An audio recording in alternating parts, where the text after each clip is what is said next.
The rope creaked in the morning wind. 1946, Marcus Garvey Park, 6:23 a.m.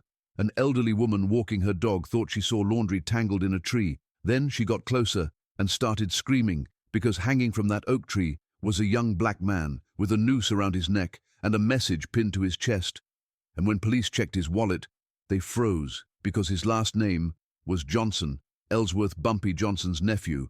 And what happened in the next 7 days made the NYPD look the other way, made the KKK disappear, and made Harlem whisper one sentence: "Don't touch Bumpy's family." This is one of the darkest untold stories in American history, and you're about to hear every second of it. Detective Robert Walsh arrived at the park at 6:47 a.m. The mist still clung to the grass. Birds chirped like it was any other Sunday morning, but Walsh stopped walking the moment he saw the tree. Because this wasn't just a body, this was a message. The young man's feet were 3 feet off the ground. His neck twisted at an unnatural angle. His hands showed deep rope burns. Not suicide burns, fight burns. The kind you get when you claw at something that's killing you. Pinned to his chest was a piece of paper, written in crude block letters. "Colors know your place." Walsh felt his stomach drop, because he knew instantly what this was. Not murder. Not even a hate crime. This was an execution. He reached into the victim's pocket, pulled out a worn leather wallet. Inside was a Columbia University student ID, name Thomas Johnson. Walsh whispered it. "Not Johnson. Please God, not that Johnson." His partner Sullivan walked up behind him. "Who is he?" Walsh didn't look up. "Thomas Johnson, his uncle's Bumpy Johnson." The air changed instantly. Both detectives understood what that meant, not just for Harlem, but for the entire city. Sullivan stared at the body, then at the note, then back at Walsh. "What do we write in the report?" Walsh thought about the oath he took. 20 years on the force.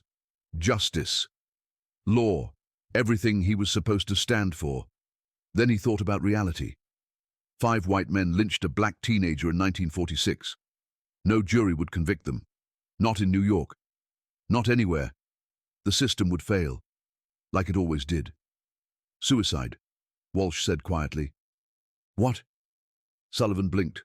"We write suicide, we file it, we notify the family, and then we stay out of whatever happens next. You think Bumpy Johnson will? I think those 5 men just signed their own death warrants, and the smartest thing we can do is look the other way." Sullivan hesitated, then nodded. "Suicide. Got it." They cut Thomas Johnson's body down, loaded him into the coroner's van, filed the paperwork, and waited for the storm they knew was coming. Thomas Johnson was 19 years old, first-year student at Columbia University. Pre-law. He wanted to be a civil rights attorney, not a street fighter, not a gangster, a courtroom fighter. He wore thick-rimmed glasses, carried books everywhere, corrected people politely when they mispronounced words. His professors said he had one of the sharpest legal minds they'd seen in years. He lived with his mother, Ruth Johnson, Bumpy's older sister, in a small apartment on 135th Street. Every Sunday at 6 a.m., he walked through Marcus Garvey Park. Same route, same time, same Bible tucked under his arm. Someone had been watching, waiting, studying his routine. Because in 1946, the KKK wasn't just a Southern problem. They had cells in Chicago, Boston, Detroit, and yes, New York City. In Harlem, a 15-man cell met every other Friday in a warehouse on East 98th Street. During the day, they were mechanics, factory workers, store clerks. Nobody suspected them. At night, they wore hoods. On September 13th, they drew straws to choose 5 men for a special job. Not robbery, not intimidation, execution. They wanted to remind Harlem that no matter how educated you got, no matter how successful you became, no matter how high you climbed, they could still drag you down. Danny Morrison, Rick Sullivan, Lou Bennett, Frank Dorsey, Charlie Ross. They chose Thomas Johnson because he was visible, a black kid at Columbia University, pre-law, walking through white spaces with confidence, everything they hated, everything they feared. On September 15th, before sunrise, those 5 men waited in Marcus Garvey Park, smoking cigarettes, laughing, talking about teaching someone a lesson. At 6:05 a.m., Thomas Johnson entered the park, Bible in hand, thinking about church, Not knowing 5 men were about to end his life, they stepped out of the shadows. No hoods, no ceremony. This wasn't ritual. This was murder. Thomas saw them, tried to run, made it maybe 20 feet before they tackled him. He fought, not like a criminal, like a terrified kid. His glasses flew off. His Bible fell into the grass, pages scattering in the dirt. Danny Morrison pulled rope from his coat, the same rope he'd practiced tying nooses with days earlier. Thomas started crying. "Please, I didn't do anything. Please." Charlie Ross hesitated, just for a second, saw what they were really doing. Not punishing someone, killing someone's son, but Danny threw the rope over the branch, slipped the noose around Thomas's neck, and pulled. The others joined in. Thomas's feet left the ground. He kicked, gasped, clawed at the rope, leaving burns deep into his skin. 4 minutes. 4 minutes of terror. 4 minutes of suffocation. 4 minutes of a 19-year-old boy dying alone while 5 grown men watched. When Thomas finally stopped moving, they pinned the note to his chest. "Colors know your place." Then they walked away, back to their families, back to breakfast tables, back to normal lives, certain nothing would happen. They had no idea what they just started because Bumpy Johnson got the phone call at 7:12 a.m., Illinois, Gordon's voice shaking. "Boss, it's Thomas, Ruth's boy. They found him in Marcus Garvey Park. He's gone." Bumpy didn't speak. The phone felt heavy in his hand. "How?" His voice came out flat, empty. "They're saying suicide. But boss, there was a note. KKK. Bumpy hung up. Didn't say goodbye. Didn't say anything. He just sat there. 10 minutes. Completely still. His mind replayed every memory. Teaching Thomas chess at 8. Watching him graduate high school. Driving him to Columbia on his first day. Seeing pride in Ruth's eyes as her son became the first in the family to attend college. Then Bumpy stood up, put on his coat, and walked out. Ruth Johnson lived 4 blocks away. When Bumpy arrived, she was sitting on her couch, neighbors around her, trying to comfort her. But comfort doesn't work when your only child has been lynched. She looked up, eyes destroyed. "They took my baby." Bumpy sat beside her, took her hand. "I know, the police said suicide, said Thomas hung himself. My boy would never—" "It wasn't suicide," Bumpy said quietly. "Then what was it?" "Murder. 5 men. KKK. Ruth collapsed into sobs. Bumpy held her, and for the first time in 20 years of running Harlem's underworld, he felt something worse than fear. Helplessness. His nephew was dead, and no amount of money, power, or influence could bring him back. But there was something he could do. After Ruth cried herself dry, Bumpy spoke softly. "I'm going to handle this." "Handle what?" "The men who did this. Will that bring Thomas back?" "No." "Then what's the point?" "Justice. And making sure no other mother in Harlem buries her son because some cowards in hoods thought they could terrorize us." Ruth was silent, then nodded. "Do what you have to do, but make them understand. Make them feel what I feel." "I will," Bumpy said. "I promise." At 9:00 a.m., Bumpy stood under the oak tree in Marcus Garvey Park. Police had removed the body, cut the rope, but they missed things. Things Bumpy noticed immediately. 5 cigarette butts, different brands. Left hours earlier, men waiting. 5 sets of boot prints in the dirt, heavy work boots, factory workers. A button ripped off during the struggle, dark blue, factory uniform style, and a half-burned matchbook. Ali's Tavern, East 96th Street, white neighborhood. Bumpy took everything in, then started asking questions. At the north entrance, he found Curtis, an elderly homeless man who slept on a bench most nights, invisible to everyone, except Bumpy. Curtis stiffened. "Mr. Johnson, I don't want trouble." "You won't get trouble. You'll get money and protection. Just tell me what you saw." Curtis glanced around, then leaned in. 5 white men. Came around 5:30, sat by the tree smoking, laughing about teaching some uppity Columbia Negro a lesson. "Did you hear names?" "Just one. The tall one. Others called him Danny." "Danny. What?" "Didn't catch it. But I heard them say they were going to Ali's Tavern after. Said they always celebrated there." Bumpy handed him $200. "You didn't see anything. You weren't here." Curtis nodded and disappeared. Bumpy went back to his office, made one call. Joey O'Brien, bartender at Ali's Tavern, who owed him favors. "I need names. White guys. Came in this morning. loud, drunk, bragging. 3 hours later, Joey called back, got them.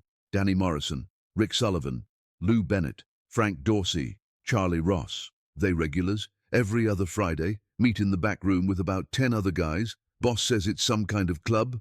What kind of club? The kind that wears hoods.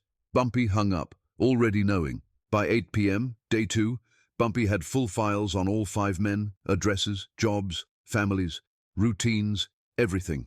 He called his 4 most trusted men: Illinois Gordon, Willie Lee, Quick Jackson, Marcus Cole, men who'd been with him through wars, prison, hell. 5 names, Bumpy said quietly. They lynched Thomas.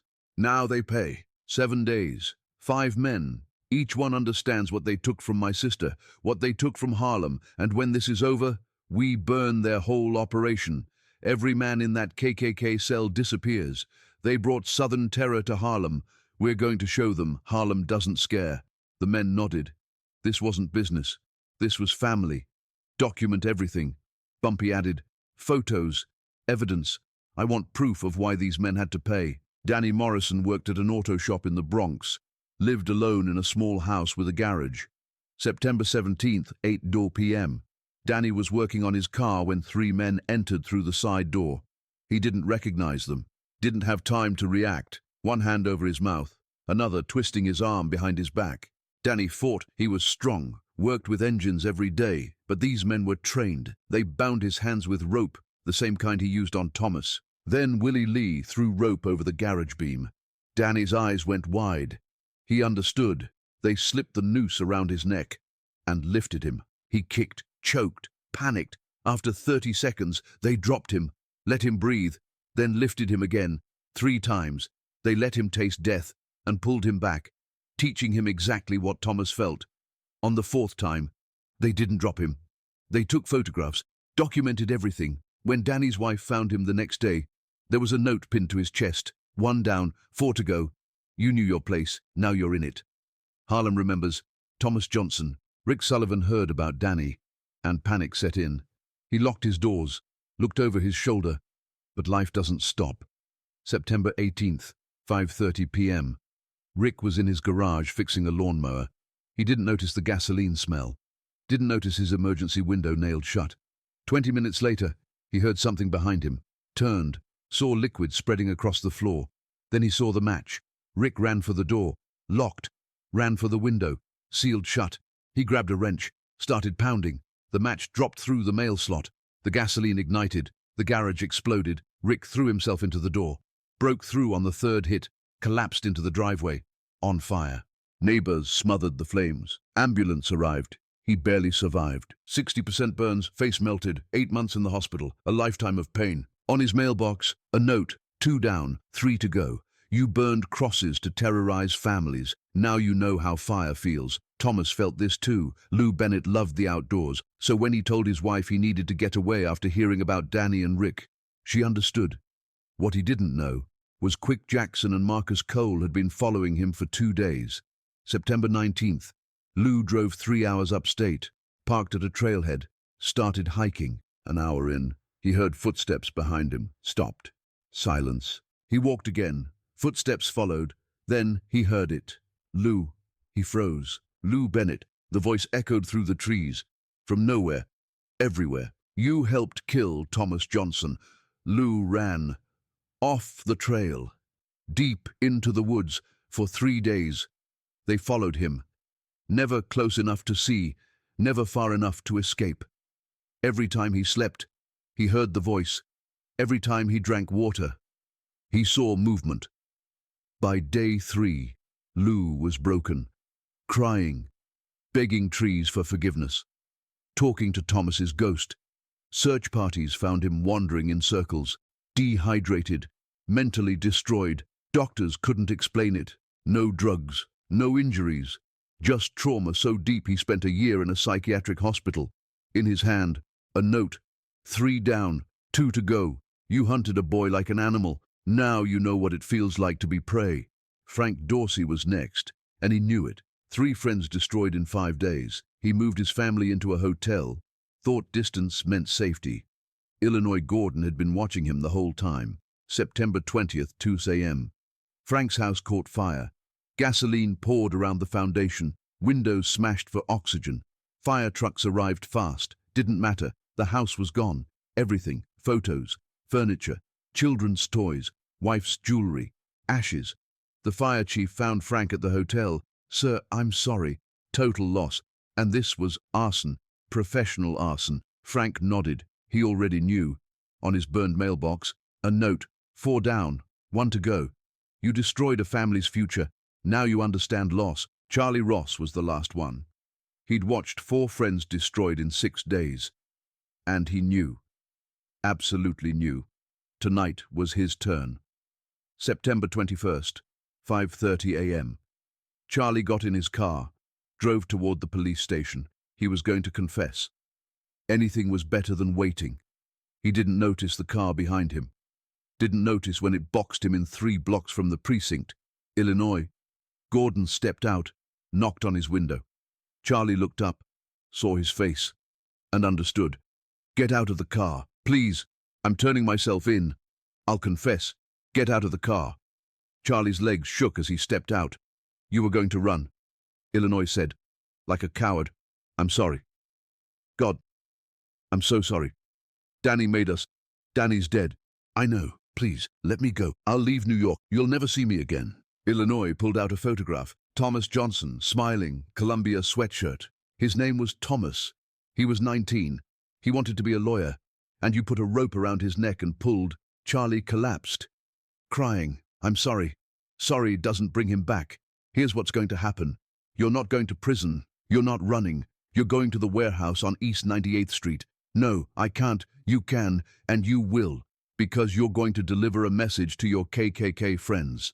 That warehouse was packed that night. 15 men, same ones who'd been meeting there for years, talking politics, drinking beer, laughing. They never saw Charlie coming, never saw the fear in his eyes. He stumbled inside, shaking, bleeding from the lip. They asked what happened. Charlie screamed, "They're coming, all of them. They killed Danny, burned Rick, destroyed Frank, broke Lou. They're coming for us." Men laughed, thought he was drunk. Then the lights went out, the doors slammed shut, and the screaming started. No bodies were ever found in that warehouse. No arrests were ever made. No reports were ever filed. That KKK cell vanished overnight. Gone. The NYPD heard rumors, saw patterns, but nobody investigated. Nobody asked questions. Nobody wanted to know, because 5 white men lynched Bumpy Johnson's nephew, and 7 days later, every man involved was destroyed, some dead, some broken, some disappeared. Harlem understood the message immediately. So did the police. So did the KKK. You could hurt Bumpy, you could rob him, you could challenge him, but you could never, ever touch his family. And from that day forward, one sentence spread through Harlem, passed in whispers, spoken in barbershops, churches, street corners: "Don't touch Bumpy's family."